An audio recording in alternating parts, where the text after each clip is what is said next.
All right, so already kind of looked this thing over and found a few spots on it that are bent, but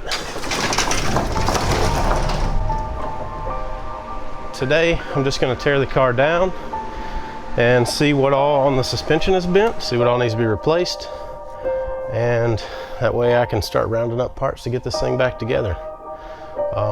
I think we have a drift event coming up soon, like a midweek kind of deal, so not sure if I'll be able to get this thing together in time or not, but might as well give it a try. So let's get to it.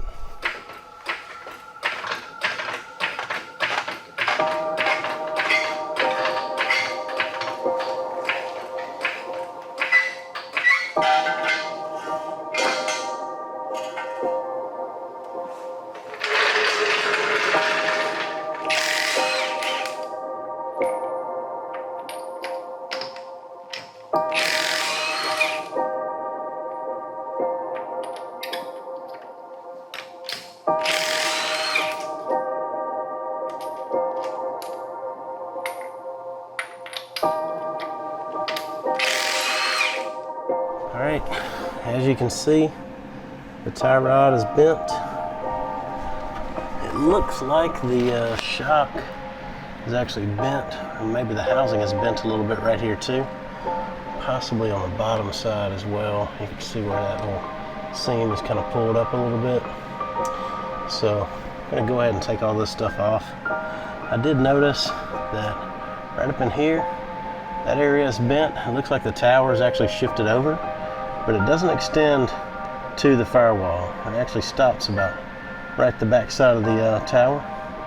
So on the top side, like you saw in the other video, this whole area is kind of bent where the tower was pushed over, and the tower is very close to the brake master, where before it had, you know, a pretty good little gap there between it.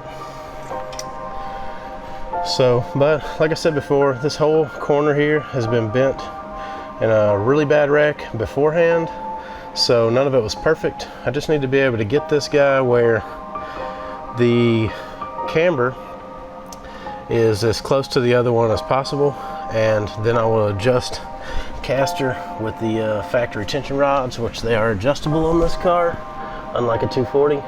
So should be able to get it back straight enough to get it back together relatively cheap. I already have some strut casings that I pulled out of the warehouse for it the other day, but for now, let's go ahead and get it tore down, see what else might be damaged. Let's get to it.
As you can see, I have acquired a Milwaukee Impact.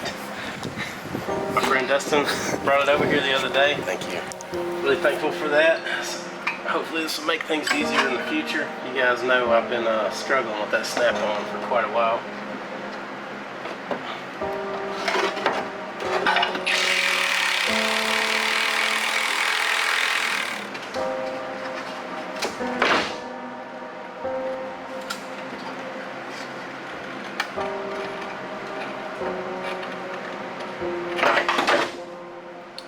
Alright, so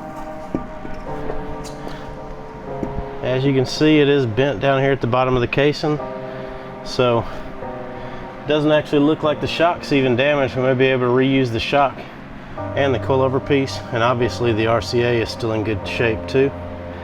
So really, I think we got lucky. It looks like the subframe is okay. Looks like the control arm, tension arm, and sway bar are okay. Really the only damage I see is obviously the tie rod. We'll get a new one for that. And this strut casing. I'll get some tie rods on order.